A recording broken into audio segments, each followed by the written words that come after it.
विजय कौशिक भाई, सेवा कैसे की जाती है? उम्मीद है आपने सीखा जरूर होगा, लेकिन आप उम्मीद क्या क्या लगाते हैं वोटिंग के दिन? देखिए, सबसे पहली बात है कि माननीय मोदी जी मुद्दों की राजनीति से बहुत दूर भाग चुके हैं। उन्होंने ये नहीं बताया कि 2 करोड़ रोजगार जो मोदी सरकार ने छीने हैं हर साल, वो किस कारण से छीने गए।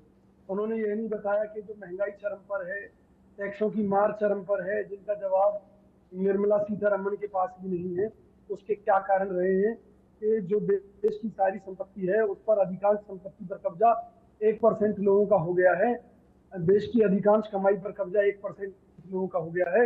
बेरोजगारी दर इतनी बढ़ चुकी है कि वर्ल्ड बैंक ने चेतावनी दी है भारत को कि आपके यहाँ बेरोजगारी की दर अंग्रेजों के समय को भी क्रॉस कर चुकी। और मोदी जी हिंदू मुसलमान का गीत गा रहे हैं, हिंदुओं को डरा रहे हैं कि कांग्रेस आ गई, शरिया कानून लागू हो जाएगा, कांग्रेस आई तो महिलाओं बहनों के मंगलसूत्र छिन जाएंगे। जो कोरोना वैक्सीन की आड़ में मोदी जी ने लाखों महिलाओं के गले से मंगलसूत्र छीने, उनका जिम्मेवार कौन है? अब सुन लीजिए, चुनाव में जो कम मतदान हो रहा है वो लोग हैं जो मोदी जी को वोट डालना चाहते थे, लेकिन मोदी जी के सरकार की लूट, बेईमानी, भ्रष्टाचार, बढ़ती महंगाई, महंगी होती शिक्षा, महंगी होती चिकित्सा, इन सब मुद्दों से वो लोग इतने निराश हैं कि उन्होंने ये प्रण लिया कि वो वोट डालने ही नहीं जाएंगे। और इस बार के फेस में भी आप देखेंगे मतदान कम होगा। हमने लोगों से बार बार रिक्वेस्ट की, लेकिन भाजपा के लोग कह रहे हैं कि नहीं, हम वोट नहीं डालेंगे। भाजपा के लोगों की हालत है, जिस तरह से दिल्ली में भाजपा को हराती रही है, हमें पूरी उम्मीद है आज देश भर में भाजपा हराएगी, खासकर उन सीटों पर जहां तीसरी बार एक ही कैंडिडेट को मोदी जी ने रिपीट किया है सर्वे में खराब रिपोर्ट आने के बावजूद। जैसे नोएडा से महेश शर्मा जो केंद्रीय मंत्री रह चुके हैं इनके, फरीदाबाद से कृष्णपाल गुर्जर जो कि केंद्रीय मंत्री रहे हैं इनके, इसी तरीके से राव इंद्रजीत सिंह। भाई मोदी जी, आपकी ऐसी क्या मजबूरी थी? आप तो कहते थे कि भी आपके यहाँ कार्यकर्ताओं का मान है, सम्मान है। कांग्रेस से आप नवीन जिंदल जी को लाते हैं, आधे घंटे बाद टिकट दे देते हैं।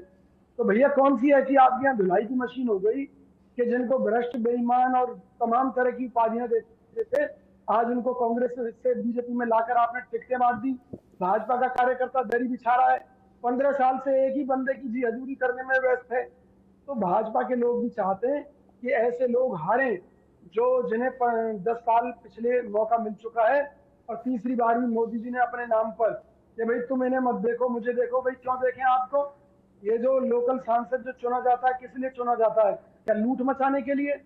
आज इनके नेता अरबोपति बन चुके हैं। बीजेपी के बहुत से सांसद हैं, टिप्स पर हैं, जिन्होंने लूट मचाई हुई है, प्रॉपर्टी के धंधे में लोगों को तंग कर रखा है, दूसरे धंधों में अवैध वसूली की बात हो। फिर भाई मोदी जी जब आपके पास ये रिपोर्ट थी तो आपकी ईमानदारी कहाँ चली गई थी? तो लोगों का सीधा सा कहना है ठीक है कि वो बीजेपी को वोट देना चाहते थे लेकिन नहीं देंगे। इस परिस्थितियों में कांग्रेस जीत रही है और लोगों का हमारे साथ विश्वास बढ़ रहा है। हरियाणा में हम 8 सीटें जीतने जा रहे हैं चौधरी भूपेंद्र सिंह हुड्डा जी के नेतृत्व में। इससे ये बीजेपी सरकार बौखलाई हुई है। यही स्थिति अलग अलग राज्यों में है, इनकी सीटें हर जगह घट रही हैं और हमें पूरी उम्मीद है कि जनता कांग्रेस के ऊपर अपना विश्वास जताएगी और हमें जिताएगी। चलिए, आपको भी शुभकामनाएं कि जनता कांग्रेस पर विश्वास जताएगी। कार्यकर्ता होने के नाते उम्मीद तो आपने भी लगा रखी होगी और बहुत ज्यादा मेहनत भी कांग्रेस कार्यकर्ता कर रहे होंगे। और क्योंकि है गलत इसलिए है कि अगर एक आम आदमी के ऊपर चोरी का इल्जाम लगे, ठीक है, तो वो लग सकता है, उसके लिए उसको जेल भेजा जा सकता है। लेकिन एक पुलिस अधिकारी जिसकी ड्यूटी है चोरी रोकना, उसी के ऊपर चोरी का आरोप लगे। जैसे मोदी जी के ऊपर आरोप है कि उन्होंने उद्योगपतियों पर सीबीआई ईडी की रेड डलवाई और बदले में इलेक्टोरल बॉन्ड के तौर पर चंदा ले लिया। अच्छा, वो सारी जांच हवा तो 1500 करोड़ तो इलेक्टोरल बॉन्ड का आपको भी मिला है। 1490 करोड़ के करीब तो कांग्रेस को। ठीक है, ये डिटेल निकली हुई है पूरी। अब सुनिए ना, अब सुनिए कि भाई एक व्यक्ति जो देश का प्रधानमंत्री है उसके ऊपर ये साबित होता है कि वो सीबीआई ईडी की रेड डलवाकर पैसे ले रहा है, तो कांग्रेस के पास तो कोई पावर है ही नहीं। क्या आपने क्या कहा साबित होता है? आपने क्या शब्द बोला?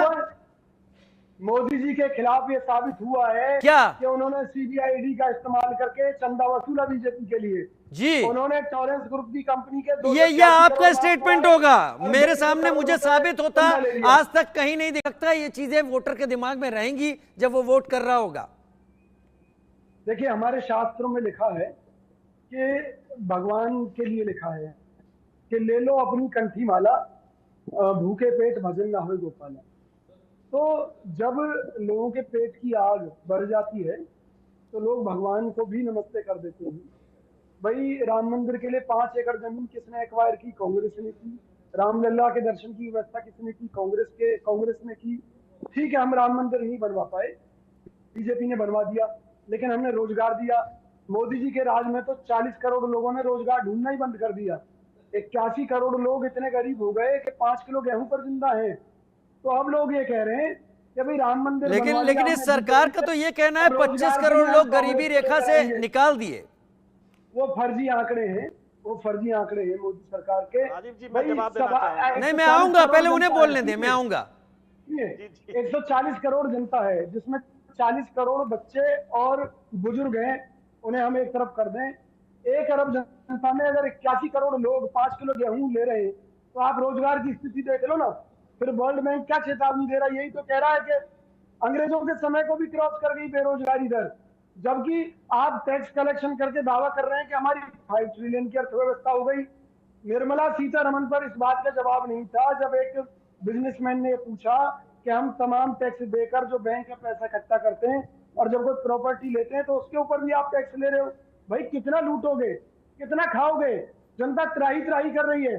50 लाख से 1 करोड़ बच्चे की पढ़ाई पर खर्च करने होने लगा मोदी राज में।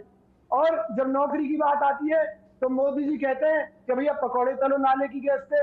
आप कह दो ना कि पढ़ना लिखना बंद करो, ये 50 लाख 1 करोड़ अपने अकाउंट में जमा कर लो और पकौड़े तलो, कोई ऐतराज नहीं। अगर सरकार रोजगार नहीं दे सकती तो करो ना बंद इन शिक्षा के मंदिरों के नाम पे जो ये लूट चल रही है, इन कॉलेजों को बंद कर दीजिए। अगर रोजगार नहीं दे सकते क्या जरूरत है? विश्वविद्यालयों को बंद कर दीजिए। मोदी सरकार ने सुप्रीम कोर्ट में यह माना है कि जो मनमोहन सिंह जी ने आर्थिक नीतियां बनाई, नरसिम्हा राव जी ने बनाई, वो बहुत बेस्ट थी, उनमें आज भी परिवर्तन की कोई जरूरत नहीं है और इनके नेतृत्व में देश ने बहुत तरक्की की। चलिए, कल जो 49 सीटों के लिए मतदान होने वाला है, कांग्रेस की क्या उम्मीद है इन सीटों पर? हमें पूरी उम्मीद है कि हमारे कांग्रेस और गठबंधन के प्रत्याशी जिन जिन सीटों पर लड़ रहे हैं, खासतौर पर रायबरेली की बात हो, उत्तर प्रदेश में अमेठी की बात हो या इन सभी सीटों की बात हो, हम एक बहुत बड़ी जीत की तरफ बढ़ रहे हैं। केवल इस कारण से कि जनता का ये कहना है कि कांग्रेस रोजगार में नंबर 1 थी और आम जनता तक मदद पहुंचाने में नंबर 1 थी। मोदी सरकार इन मोर्चों पर फेल रहे हैं। ठीक है, और राम मंदिर का काम उन्होंने कर दिया, इसलिए रोजगार का काम कांग्रेस से कराएंगे। जो तरक्की में पिछड़ गया भारत, उसको फिर से नंबर 1 बनाएंगे। चाइना के साथ जो $100 अरब का व्यापार घाटा बढ़ गया है उसको कम कराएंगे। ठीक है, ठीक है। मैं संक्षेप में, आर के मिश्रा जी, कल क्या उम्मीद है 49 सीटों पर आपकी?